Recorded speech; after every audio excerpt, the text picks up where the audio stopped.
moving on, we have the next lecture from Vidwan Dr. Kuppa Bilvesh Sharma ji, and he'll be again delivering a Sanskrita lecture on insights from Ramaraya Kavi's Shankara Ashankara Bhashya Vimarsha, and a very wonderful text on Bhada Grantha on Shankara and Ashankara Sampradayas. Just a brief introduction. Vidwan Dr. Kuppa Bilvesh Sharma ji is a traditional scholar of Vyakarana and Advaita Vedanta, who is currently working as assistant professor at the Department of Prachina Vyakarana, Sampurnananda Samskrita University in Varanasi. He has studied Vyakarana Shastra under Brahmashri Pampella Satyanarayana Shastrigal and Brahmashri Sripada Subramanya Shastrigal. He has studied Advaita Vedanta under Brahmashri Manidravida Shastrigal. He has also studied Krishna Yajurveda under Brahmashri Hari Veerabhadra Ganapatigal, and he has received several awards, including Vyakarana Ratnam, Advaita Vedanta Ratnam from Tenali Shastra Sabha, Vyakarana Shastra Vichakshana and Vidvanmani from Kanchi Kamakoti Peetam, Advaita Vedanta Vidvanmani from Indic Academy, and many more. He has also authored 3 books on Vyakarana. We are very grateful to have you, Acharya, for our program. Please go ahead and start your session. Shri Gurubhyo Namaha. Ekeshwarye sthitopi pranata bahupale yasvayam krittivasa kanta sammishradeho privishaya yah purastad yathina ashtabhiryasya kritsnam jagatapidhanubhirbibhrato nabhimanaha sanmargalokanaaya vyapanayatu sanastamasim vrittimeshaha. Bellankonda Ramaraya Kavi महोदयानां चरणकमलयोः साष्टाङ्गप्रणतिथिः समर्प्य अत्र अहमपि किञ्चित् मदीयं वाक्पुष्पाञ्जलिं समर्पयितुम् ईहे।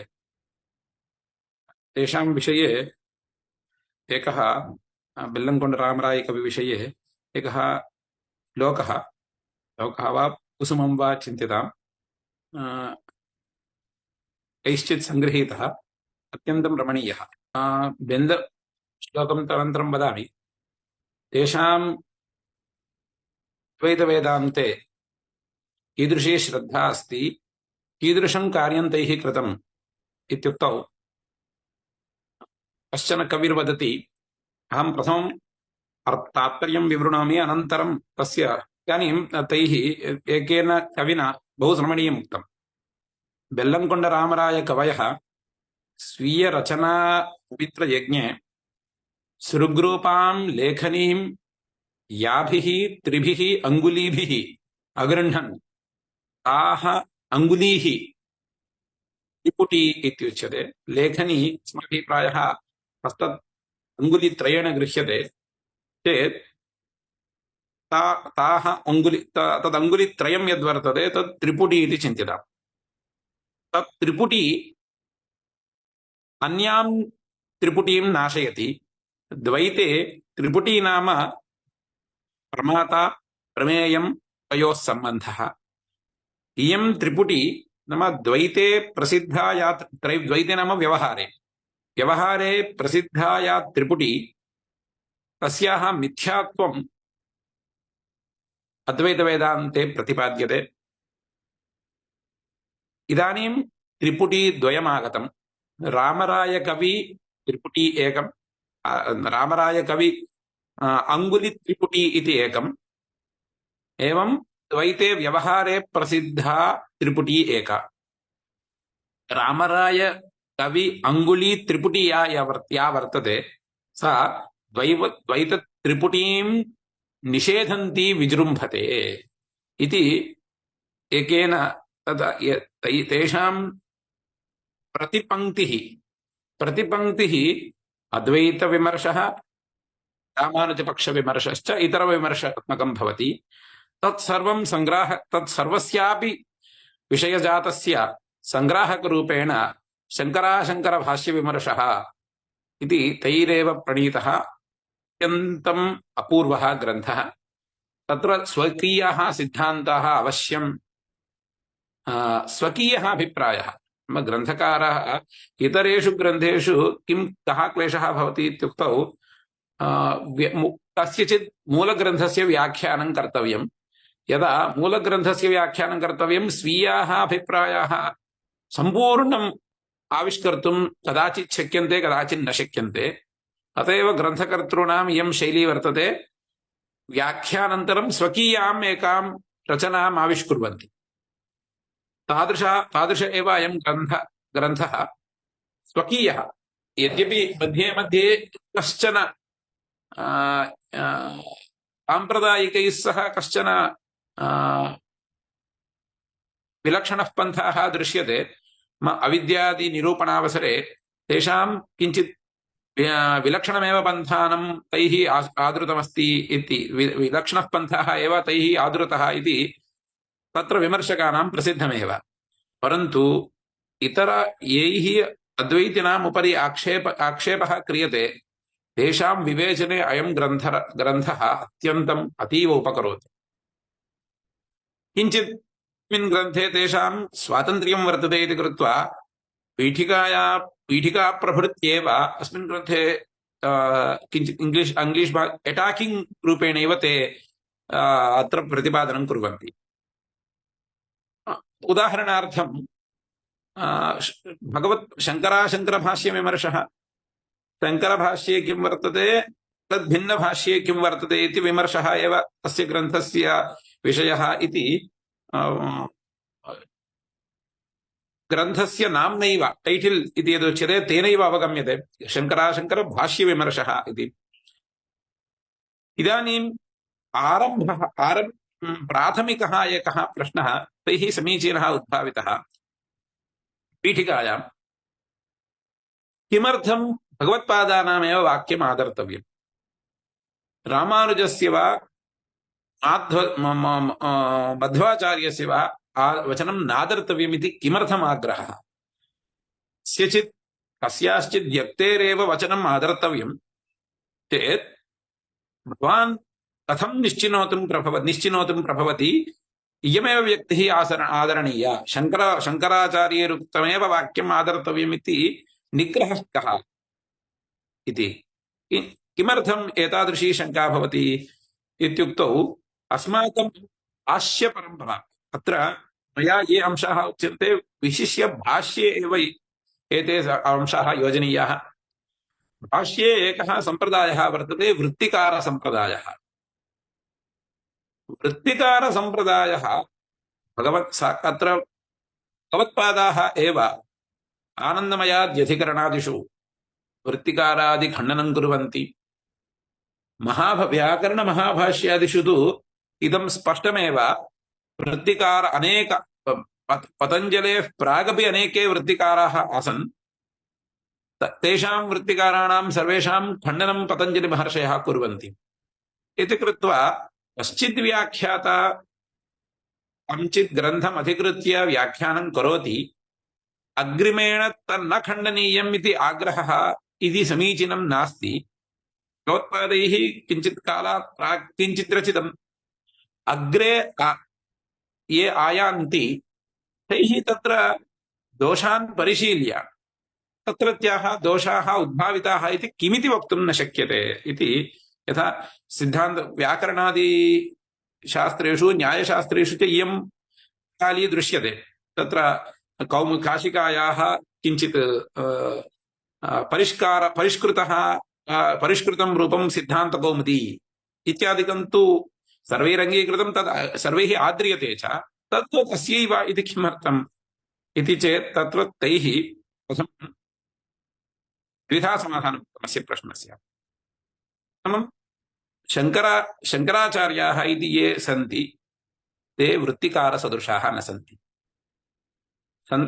एते साक्षात् शङ्करः साक्षात् इति इदं भगवद्वाक्यम् इति। झटिति इदं वाक्यं श्रुत्वा अस्माकं सन्देहः भवति, अत्रापि भवतां विश्वासः एव अधिकः। यदि शङ्करः साक्षात्, तर्हि रामानुजोऽपि शेषावतारभूतः, मध्वाचार्याः अपि इतरावतारभूताः, तदपि तेषामपि अवतारत्वमेव अस्ति खलु इति चेत् तत्र तैः कीदृशः पराक्रमः प्रदर्शितः इत्युक्तौ तेषाम् अवतारत्वमेव नास्ति इति प्राथमिक पीठिकायां व्यवस्थापितं। तेषां कामक्रोधाद्यवतारत्वं व्यवस्थापितं। न शङ्कराचार्याणां मया एतादृश मया ग्रन्थस्थाः विषयाः उच्यन्ते, कस्यचित् निन्दायां मम तात्पर्यं नास्ति। तेषां शैलीम् अत्र परिचायितुमेव मम प्रयासः। तैः उक्तं, तैः तदर्थं केवलं प्रतिज्ञाय न विश्रान्तं, तत्र उपपादनमपि कृतम्। रामं मध्वरामानुजादीनां कामक्रोधाद्यवतारत्वम् इति तेषां शीर्षिका। इत्युक्तौ पश्यन्तु, अयमेव विशेषः। यदा समीचीनः विद्वान् विषयं स्पृशति चेत् कीदृशः अर्थः आयाति, तस्मादेव वाक्यात् रमणीयः अर्थः आविर्भवति।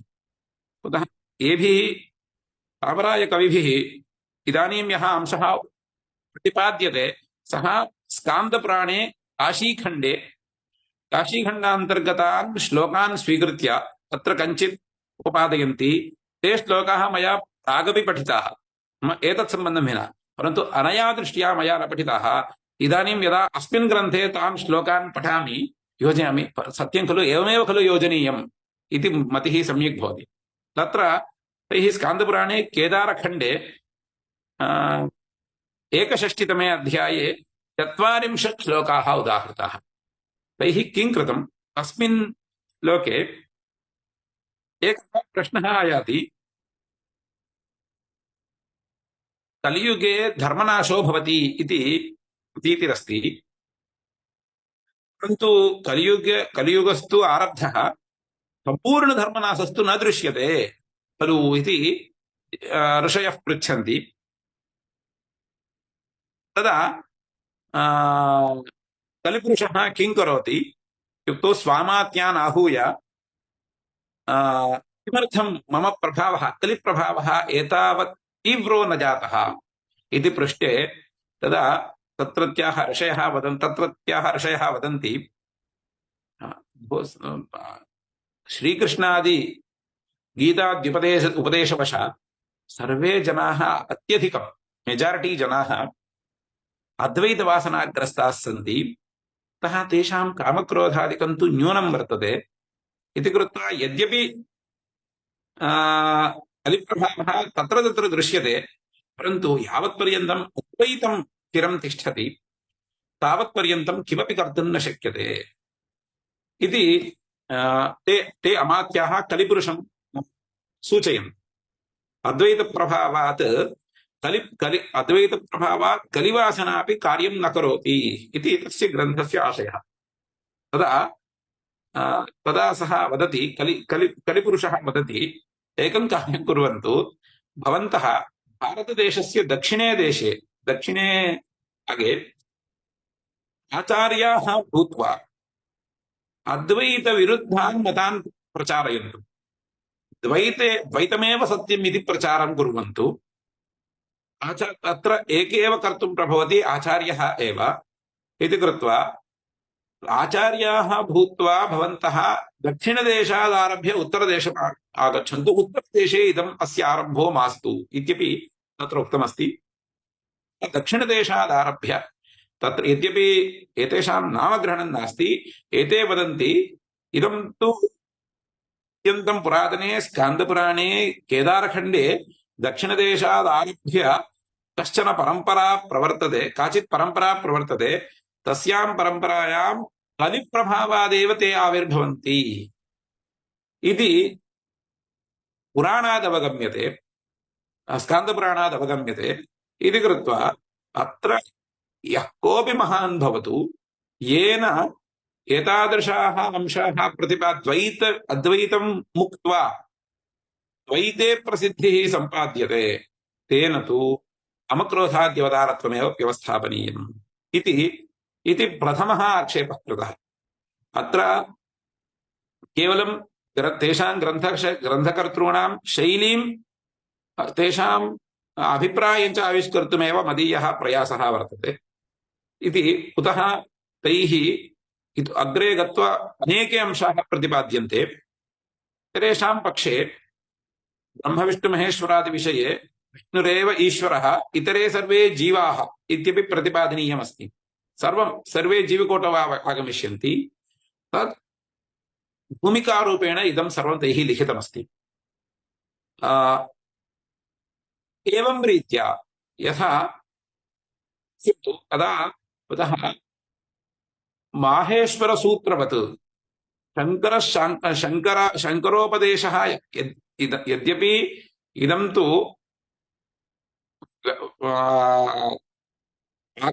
आक्षेप्ता यया रीत्या आक्षेपं करोति तयैव रीत्या समाधानं वक्तव्यम् इत्यभिप्रायेण एभिः एतादृशी प्रक्रिया आदृता।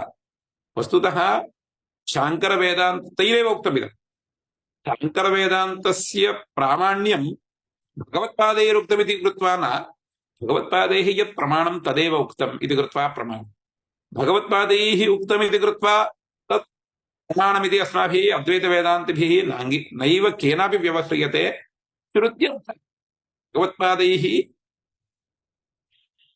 लब्धाः एवं प्रसिद्धाः ये मीमांसा न्यायाः, तैः न्यायैः अत्र श्रुत्यर्थ मीमांसया वेदार्थः निश्चेयः इति कृत्वा मीमांसायाः आवश्यकता वर्तते इति कृत्वा ब्रह्मसूत्रस्य भाष्यं रचयामासुः भाष्यकाराः। तत्र च न्यायैः यः अर्थः लभ्यते स एव वेदार्थः, सः एव वेदार्थः अत्र निरूपितः, न तु कस्याश्चित् व्यक्तेः स्वकीयः अभिप्रायः। इदं तु सर्वविदितमेव, परन्तु एवम् उच्यते चेत् परः न अनुमन्यात्। तथा नास्ति श्रुत्यर्थः तर्हि अस्माकम् आचार्यैः वेदार्थो नोक्तो वा इत्यपि आक्षिपेत्। एभिरुक्ते तदर्थं तैः किं कृतं, सः यया भाषया जानाति तया भाषया वक्तुम् एतादृशी प्रक्रिया आदृता। अयम् प्राथमिकः। इदं दृष्ट्वा ममापि आश्चर्यं जातं। तेषां क्रोधाद्यवतारत्वमेव व्यवस्थापनीयम्।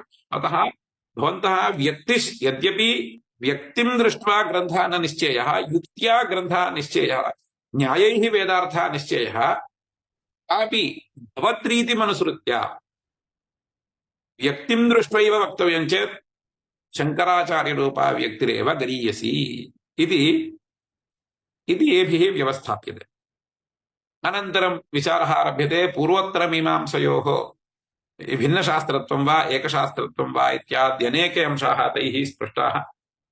तत्र पृष्ट्वा तैः एकः समीचीनः अंशः उक्तः। पश्यन्तु, द्वैतवादः अद्वैतवादः इति वादद्वयम् इति प्रसिद्धम्। मोक्षः इत्यंशे सर्वेषां मते एकं सामरस्यं वर्तते। किं सामरस्यम् इत्युक्तौ, इदानीं यः प्रपञ्चो दृश्यते तस्मात् पञ्चात् मुक्तिः इति तु सर्वेषां सम्मतम्।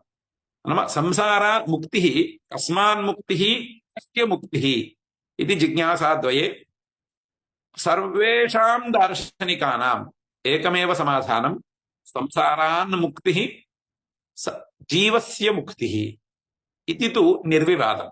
अन्यस्य मुक्तिश्चेत् मम किं जातम् इति कृत्वा स च जीवः अहमेव इति, जीवस्य मुक्तिः संसार। यः कोऽपि दार्शनिकः मोक्षं प्रतिपादयति तन्मते संसारः न समीचीनः इति तु सर्वसम्मतम्। तर्हि कुत्र क्लेशः आयाति? बहु रमणीयं प्रतिपादयन्ति। अस्माकम् अंशः विदित एव, विदितमपि अंशं स्पष्टं प्रतिपादयन्ति आचार्यपादाः। किम् इत्युक्तौ, बन्धः यः प्रपञ्चः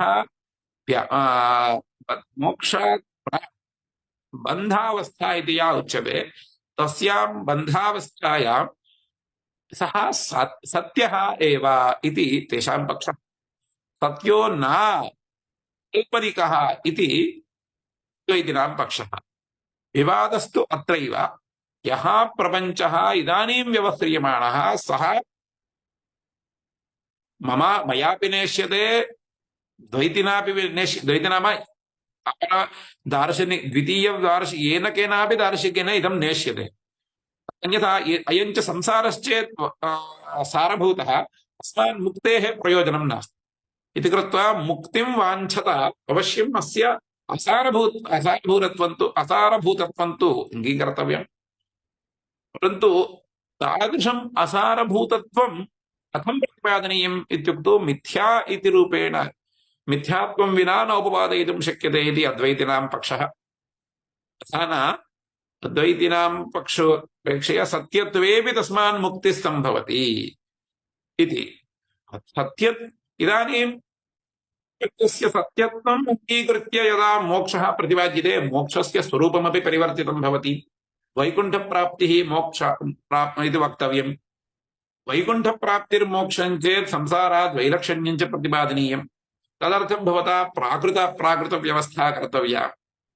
तत्र ते पृच्छन्ति यदा प्राकृतव्यवस्था क्रियते सम्यक् तदा प्राकृतः यः अंशः भवता प्रतिपाद्यते तस्य कुत्र शक्तिगृहो जातः इति ते पृच्छन्ति। नाम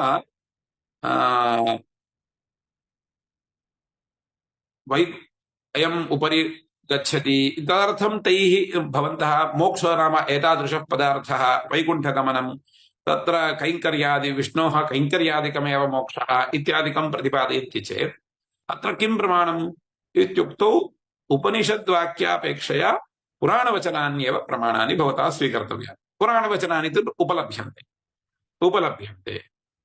यदा पुराणवचनेभ्यः श्रुतिवाक्यानां विरोधः आयाति तत्र का व्यवस्था कर्तव्या इत्युक्तौ तत्र चेत् पूर्वमीमांसासम्मत न्यायाः आलोच्यन्ते चेत् अस्यापि संशीतिलेशोऽपि न भवति। तदर्थं तैः इतरे न्यायाः एव कल्पिताः। तादृशन्यायैः सह अत्र बाधो मा भूत् इति तेषां सर्वेषां न्यायानाम् एकैकशः स्वीकृत्य तत्र खण्डनं कुर्वन्ति। परन्तु यद्यपि तान् न्यायान् अहं न स्पृशामि तस्य स्पर्शने क्लेशः कः इत्युक्तौ अधिकरणस्वरूपं सम्पूर्णं वक्तव्यं तदर्थं मम महान् कालः अपेक्षते। परन्तु अहं ग्रन्थस्य परिचयं तत्र तेषां शैलीम् अस्माकम् अत्यन्तं प्रसिद्धाः एव अंशाः ते कथम् आलोचयन्ति तेषाम् आलोचनशैलीमेव अत्र उपस्थापयितुमीहे। गीताविषये तेषां श्रद्धा एव इत्यादिकं तेषु एवं विषयेषु ते क्रमेण पदार्थविवेचनमपि कुर्वन्ति। नाम अद्वैतिनः कीदृशं पक्षम् उपस्थापयन्ति। उदाहरणार्थम् अथातो ब्रह्मजिज्ञासा इत्यत्र अथशब्दस्य शमदमादि साधनसम्पत्त्यनन्तरम् इति अद्वैतिनः वदन्ति। तत्र रामानुजाः वदन्ति धर्मशास्त्राध्ययनानन्तरम्। कुतः तेषाम् एकशास्त्रत्वम्। एवमेव अतः इत्यनन्तरं कर्मफल वैफल्यात् नाम यतः कर्मफले इच्छा न कर्तव्या अतः इति अद्वैतिनः योजयन्ति। ते अतः इत्यस्य यथाश्रुतार्थम् इतः प्रभृति नाम धर्मशास्त्राध्ययनानन्तरम् इतः प्रभृति इति। परन्तु अत्र पृच्छन्ति शास्त्राध्ययनानन्तरम् इति मम मते कश्चन लाभः अस्ति। शमदमादिसाधनसम्पत्त्यनन्तरं केवलं शमदमादिसाधनसम्पत्तिर्न कर्मफलेऽपि वैराग्यं मुख्यम्। तस्मात् तत्र कर्मणः नित्यत्वप्रतिभासक समाः काश्चन श्रुतयः सन्ति। यद्यपि ते कर्मफलानां नित्यत्वप्रतिपादकाः श्रुतयः न सन्ति परन्तु तथा आपाततः भान्ति। तासां श्रुतीनां परिशीलनेन पुनः मम विचिकित्सा स्यात्। तादृश विचिकित्सां वारयितुं किम् उच्यते अतः कर्मफल वैफल्यमपि तत्र कर्मफलेन किमपि साधनीय मोक्षो न साध्यते इति निश्चयः अतः शब्दार्थः। यदा शब्दस्य धर्मशास्त्राध्ययनानन्तरम् इत्यर्थः तर्हि अतः इति किमर्थं वक्तव्यम् इति तत्र अनेकान् उपपादयन्ति। भवदुक्तः यः कोऽपि अंशः अतः शब्दस्य योजनायां कार्यं न करोति इति पुनः अत्र स्पृशामि। प्रायः इतः प्राक् व्याख्याने अस्मिन्नेव विषये विचारः कृतः इति भाति, अतः अहम् अस्मिन् अंशे अधिकं न गच्छामि। किञ्च एवम् उपासना इति भावे अस्माकं पक्षे उपासना नाम भावना, मननम् इति उपासना शब्देन उच्यते। तेषां पक्षे पूजा ध्यानादिरेव उच्यते। तत्र पृच्छन्ति ते कुत्र उपासना शब्दस्य पूजायाम् उपासना शब्दः कुत्र प्रामाणिकेषु ग्रन्थेषु लभ्यते इति पृच्छन्ति। तदर्थं तेषां पक्षतः पद्मपुराणस्थाः श्लोकाः प्रतिपादिताः। तो अत्र उपासना नाम पूजा इति। पूजायां किमर्थम् इत्युक्तौ उपासना शब्दस्य शब्दार्थ यदा एतादृशे विवादग्रस्ते तत्र एकां समीचीनां युक्तिं ते वदन्ति। इदानीम् उपासनादिशब्दैः कीदृशः अर्थः ग्राह्यः इति विवादः चलति अद्वैतिनः एवं द्वैतिनश्च चेत् तदा शब्दार्थः कुत्र सहकरोति इति खलु आलोचनीयम्। उपासना इति शब्दः उपासनं नाम आसनं नाम स्थिरीभावः इत्यर्थे एव पर्यवस्यति। तत् निदिध्यासने एव स्वारचिकश्चेत् किमर्थं भवदुक्तेवार्थे सः सङ्गमनीयः इत्यादि विशेषान् अत्र उपस्थापयन्ति। एवं स्वाध्यायो नाम अर्थसहितः अध्ययनं वा इत्युक्तौ तेषां पक्षे रामानुजीयानां पक्षे केवलं शब्दाध्ययनमात्रं नाम अध्ययनमात्रं नाम अर्थं विना वेदपठनमात्रमेव स्वाध्यायस्य फलं। तस्य अर्थस्य चिन्तनेन तस्य कोऽपि महान् अतिशयो नास्ति। अयं विचित्रः पक्षः। इदं प्रायः पूर्वमीमांसकैरेव निराकृतः चेदपि पुनः पुनः स एव पक्षः स्वीकृतः इति विचित्रमस्ति। तदपि मीमांसान्यायं स्वीकृत्य सम्यक् निराकरणं कुर्वन्ति। सर्वापेक्षया ग्रन्थेऽस्मिन् अत्यन्तं विचारः निर्विशेष अयमेव खलु सर्वेषां क्लेशः अपि। यदा विद्यमानः संसारः बन्धः यः सः मिथ्याभूतः इत्युक्तौ इतरेषां या आपत्तिः तद्वद् प्राप्तव्यं यत् ब्रह्म तद् निर्गुणं निर्विशेषम् इत्यत्रापि महती आपत्तिः। निर्विशेषं यत् प्राप्तव्यं कथं भवति इत्यादि अनेके शङ्काः अनेके प्रश्नाः भवन्ति। प्रायः एतेषाम् अस्मिन् ग्रन्थे शङ्कराशङ्करभाष्यविमर्शः इत्यात्मिके ग्रन्थे 50 अपेक्षया अधिकं प्रकरणानि केवलं निर्विशेषत्वप्रतिपादने एव सन्ति। रामानुजैः यत्र यत्र सविशेषत्वं प्रतिपादितं तेषां वाक्यानां केवलं वाक्यानां सागर एव अयं। तावन्ति वाक्यानि ते प्रदर्शयन्ति। अयं सविशेष एव परमात्मा। सर्वान्नपि वाक्यानि स्वीकृत्य एते विचारं कुर्वन्ति। अत्र निर्विशेषत्वं सविशेषत्वं न प्रतिपाद्यते। यत्र प्रतिपाद्यते भवदीयम् उपासना प्रकरणमेव इति। विशेषकः अत्युक्तौ अत्र सर्वत्रापि केभिः अश्यकारीया शङ्करभगवत्पादीय शैली न विस्मृता। खण्डनावसरे तु मध्ये मध्ये स्वकीयां शैलीं प्रतिपादयन्ति, परन्तु युक्त्यनुसरणे तु अश्यकाराणामेव शैली इति। मध्ये मया आरम्भोक्तदिशा पदार्थे अस्माकं तैः सह मध्ये मध्ये तेषाम् अज्ञानमस्ति खलु। अज्ञानं भावपदार्थो न इति तेषां पक्षः इति भाति। तादृशे विषये कश्चन विलक्षणं बन्धानं कञ्चित् विलक्षणं बन्धानं स्वीकुर्वन्ति। तेन सह सिद्धान्ते मम भाति तेन सह तादृशप्रक्रियाभिः सिद्धान्ते तस्य प्रभावः अधिकं न पतति। परन्तु कुतः भावरूपमेव स्वीकृत्य किमर्थं योजनीयम्, अभावरूपमपि स्वीकृत्य योजयितुं शक्यते इत्यादि रीतिमपि दर्शयन्ति न। तत्र तेषां हृदयं एवं भाति। तैः रामानुजमतानुयायिभिः खण्डनार्थम् अभावरूपत्वं यदा व्यवस्थापितं तेषां कृते तयैव रीत्या समाधानं वक्तव्यम् इत्यभिप्रायेण एवं तैः व्यवस्था कृता इति मम भाति। तद्विना अत्यन्तम् अयं रमणीयः ग्रन्थः। मया केवलं लेशमात्रं स्पृष्टम्। इतोपि नितिन् महोदयः आगतः, एकम् अंशम् उक्त्वा अहं किञ्चित् विरमामि। ब्रह्मविष्णुमहेश्वरपदार्थः तेषां का प्रक्रिया इत्युक्तौ विष्णुरेव मुख्यः। एतौ उभौ जीवौ शिवः एवं हिरण्यगर्भः इति उच्यते, स जीवकोटौ इति। बन्ध एतेषामपि बन्धो वर्तते, एकस्यैव बन्धो नास्ति इति। इदं तु अत्र तदर्थं पुराणवचनानि पुनः ते कल्पयन्ति, परन्तु तत्र तेषां विजृम्भणं यदस्ति खलु, यदस्ति तद् अवश्यं पठनीयं। नाम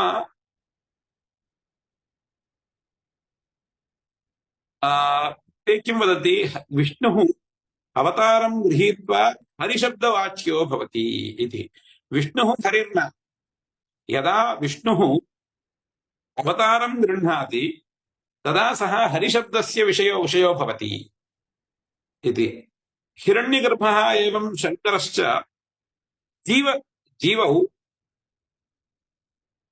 ते हरिसेवां कृत्वा उत्तीर्णाः भवन्ति इत्यादि ग्रन्थः तेषां वर्तते। तत्र इतोपि विवेकः तदेव सम्पादनीयः। परन्तु तत्खण्डनरीतिं वदामि।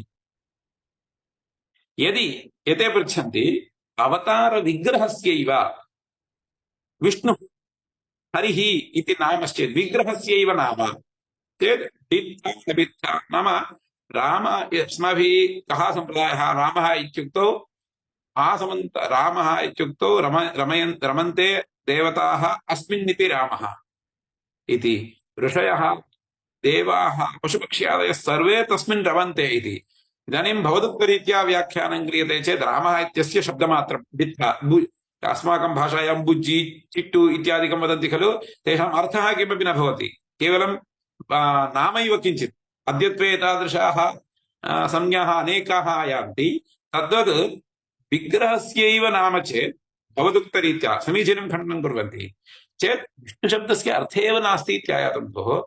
विष्णुः हरिः इति अर्थवान् न, विष्णुः इति डित्थः इति शब्दस्य यथा केवलं नाममात्रं तथा एव स्यात्। भवतामेव क्लेशः, विष्णुः व्यापकः इति अतः नास्ति। तदा तत्पक्षानुसारिणिः उच्यते विष्णुः व्यापकः इति मया न त्यक्तम्।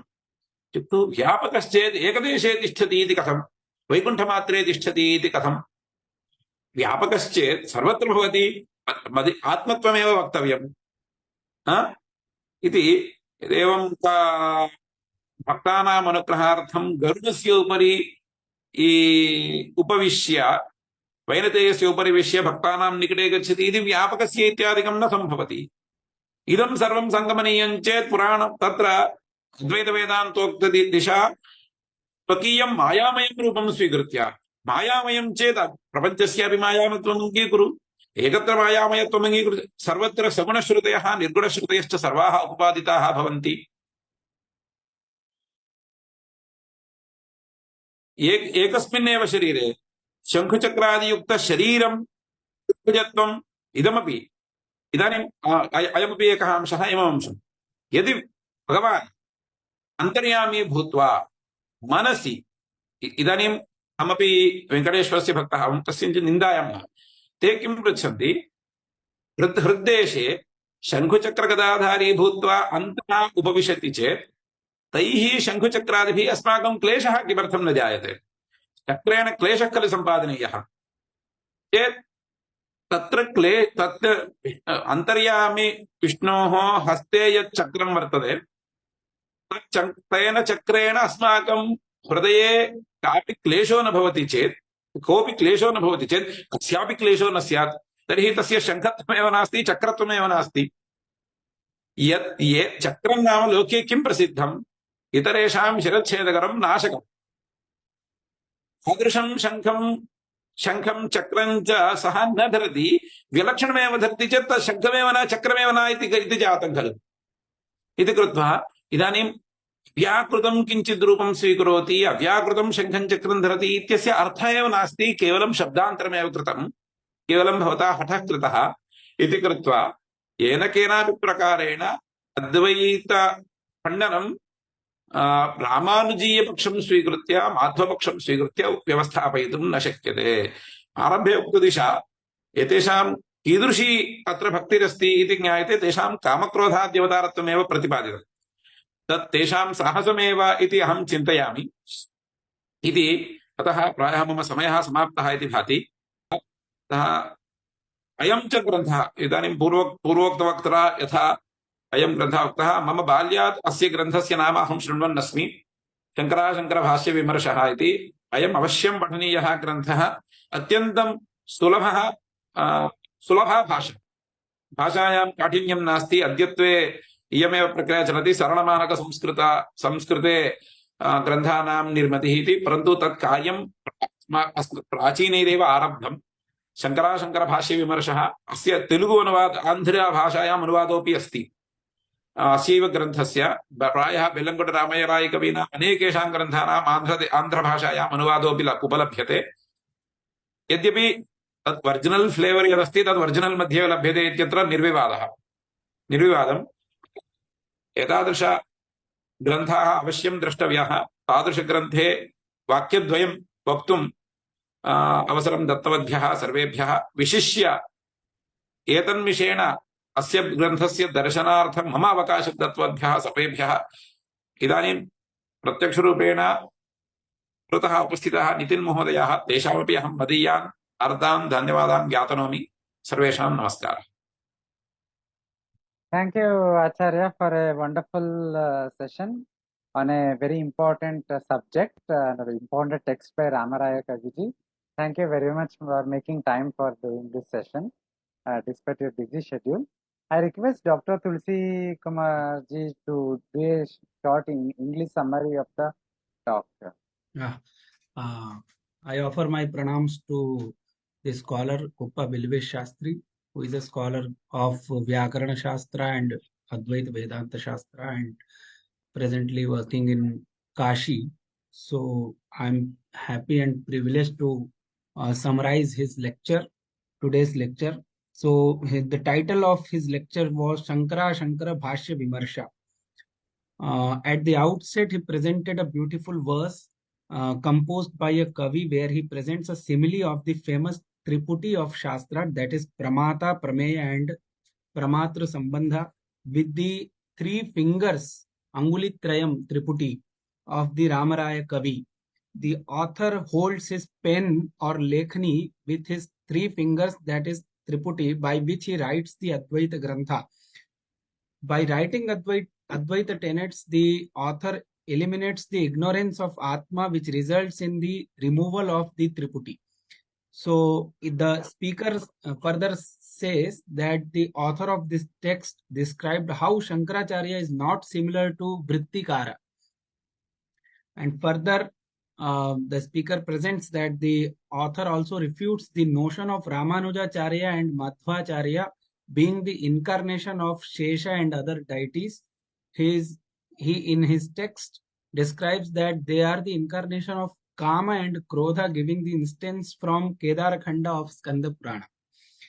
Further, the speaker talked about the authenticity of the Shankara Bhashya, which has been discussed in the text of Ramaraya Kavi. In Ramaraya Kavi's view, the authenticity of Shankaracharya's Bhashya is not because it is written by Shankaracharya, but because of the following of the rules, norms, and reasonings, Nyaya, propounded in Mimamsa Granthas. So the speaker beautifully described the distinct style of Ramaraya Kavi of propounding the Advaita theory. He explained the meaning of Athato Brahma Jignasa. The speaker also described the meaning of the term Upasana as per the Ramaraya Kavi.